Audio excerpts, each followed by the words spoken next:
Why do we feel like we've lost ourselves? Pause for a moment. Right now, in this exact moment, where are you? I'm not asking about your location. I'm asking about your inner state. Are you sitting alone in your room? Are you walking somewhere with earphones in? Or are you listening to me in the darkness of the night, everyone else asleep, your face lit only by a phone screen? Wherever you are, I want to reach you with one question. Have you ever felt this way?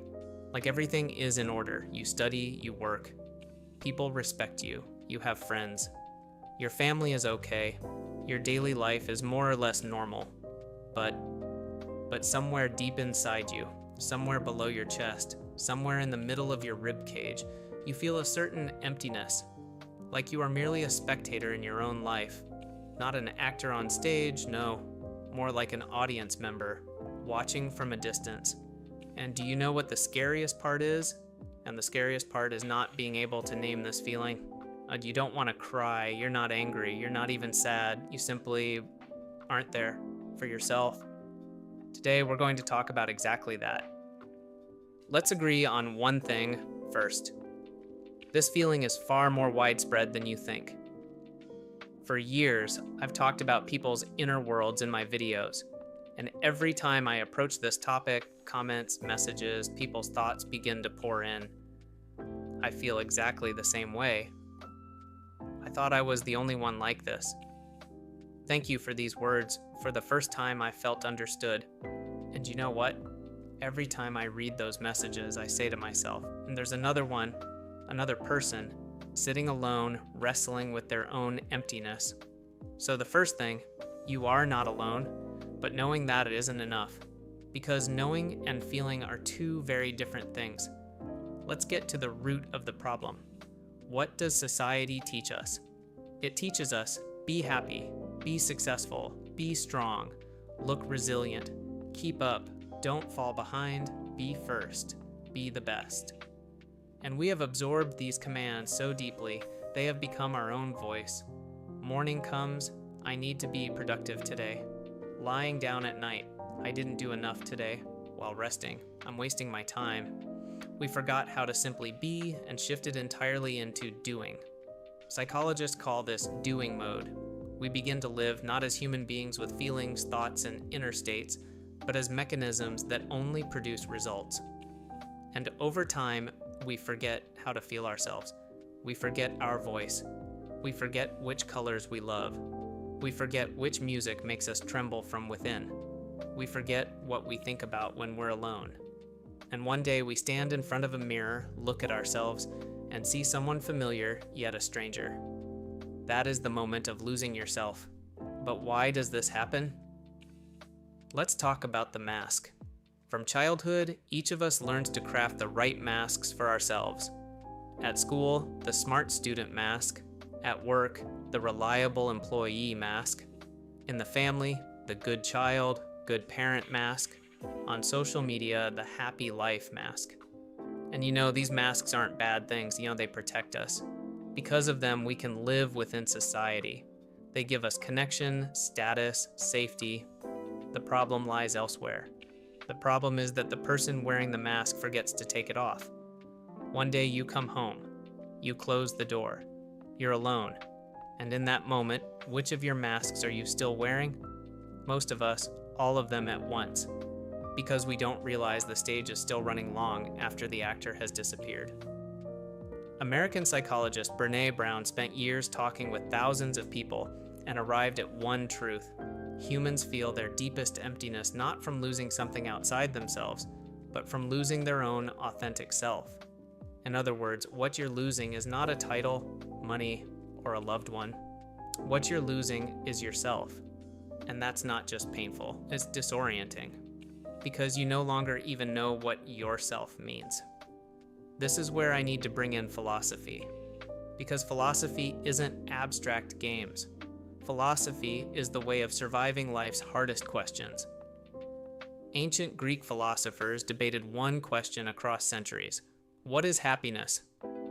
And their answers are astonishing. Aristotle said, happiness is the art of living. It is not a momentary feeling, It is a choice made throughout an entire life. The Stoics said, happiness does not depend on things that come from the outside. It can only exist within you. But modern society has forgotten all of this. Modern society says, happiness is achievement. Happiness is results. Happiness is being seen by others. And we bought into this lie. Then came Nietzsche. Many people think of him as the philosopher of nihilism, but that's entirely wrong. He was actually the philosopher of human freedom. He said, God is dead. This is not a religious statement. It means the system of meaning given from outside, whether God, state, or tradition, is no longer enough. The human being must create their own meaning. That sounds terrifying, but stop and think for a moment.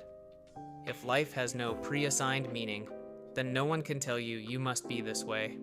No one can judge your life as right or wrong. No one has written your script for you. That is freedom. Camus came from another direction. He wrote about absurdism. What is absurdism? It's a philosophy born from the tension between life seeking meaning and the world offering no answer. And Camus said, don't run from this contradiction. Don't kill yourself trying to escape it, literally or figuratively. Instead, live with it. Live in spite of it. He took the myth of Sisyphus. Sisyphus, a man who every day rolls an enormous boulder to the top of a mountain, watches it roll back down just before the peak, and begins again the next morning. Camus said, one must imagine Sisyphus happy. What? Yes. Because Sisyphus doesn't just roll the stone. He knows he'll roll it, and he rolls it anyway. And that choice, that conscious defiance, is the greatest freedom a human being possesses. Aren't you the same? Every day you rise, knowing life is hard, knowing nothing goes as planned, knowing sometimes nothing seems to mean anything. But you rise anyway. That is not weakness. That is the deepest human strength. So now the practical question. How do we find ourselves again? I want to share a few truths. They are simple, but they changed me. First truth, who you are right now. That is the real you. No, I'm not saying you are good. I'm saying you are not your past mistakes, not your future fears, not what others think of you. You are now. This exact breath, this exact thought, this exact feeling. Buddhist philosophy has the concept of anicca, impermanence. Nothing is permanent. You are changing too. So saying I have completely lost myself is both true and untrue. True, because the past version of you has passed. Untrue, because a new version is emerging. Second truth, your vulnerability is your strength. This might sound like a cliche, but listen. For many years in my videos, I tried to appear smart. I cited research, used difficult terms, tried to seem professional. And the moments that reached the most people were the moments when I was broken, when I admitted I was tired. People aren't looking for a smart person. They're looking for a real person. And what does it take to be real? Showing your vulnerability, saying I am tired, saying I am lost, saying I don't know. These words, they are courage. Third truth, finding yourself is not one big dramatic moment. Movies have taught us that a person who has found themselves stands on a mountaintop, wind blowing through their hair, tearful eyes gazing at the world, with dramatic music, and in one instant, understands everything. No. Finding yourself is the moment when you're drinking tea in the morning, look out the window and something small fills you with quiet joy. Finding yourself is when a sentence in a book shakes something inside you. Finding yourself is when you're listening to someone and deep in your heart something whispers, yes, I feel that too. Small moments, but they accumulate, and from them you rebuild yourself. I want to tell you something. While writing this video, I stopped several times because I've walked this road myself. There was a period when I was so lost, I would walk into a room, look at the person in the mirror and think, who is that? Everything was fine from the outside, but inside, a cold, dark, empty room. And do you know what the most right thing I did back then was? I stopped. Instead of running, I stopped. Instead of wearing a mask, I took it off. Instead of searching for answers, I sat with the questions. And over time, slowly, very slowly, I began to hear myself again. At first, very faintly, almost imperceptibly. Then, more clearly, and then I understood I had never gone anywhere. I had simply stopped listening to myself for a long, long time. Today you are watching this video, maybe by accident, maybe you searched for it, maybe someone shared it, but I believe nothing is an accident. You are watching this video because somewhere inside you, some part of you said, yes, this is it. And that answer, that quiet, low voice, that is you, that is your real voice. Don't be afraid of it. Sometimes life becomes so heavy. The thought comes, what if I simply didn't exist? I deeply understand those who have felt that feeling, but I know in that moment you don't want to cease to exist. What you actually want is to stop existing the way you currently are. And that distinction matters, because feeling that, it isn't terrifying. It is your soul asking to live differently. Differently, meaning as yourself. Today, when you go home, do one thing.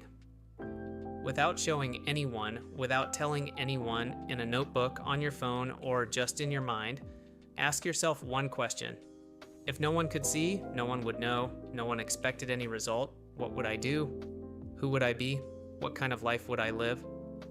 And sit with that question for a while. The answer won't come immediately, but it will come. I'm on the Sisyphus 55 channel. You watched this video, which means you are searching. A person who is searching is already finding. Until the next video, take care of yourself, and most importantly, listen to yourself.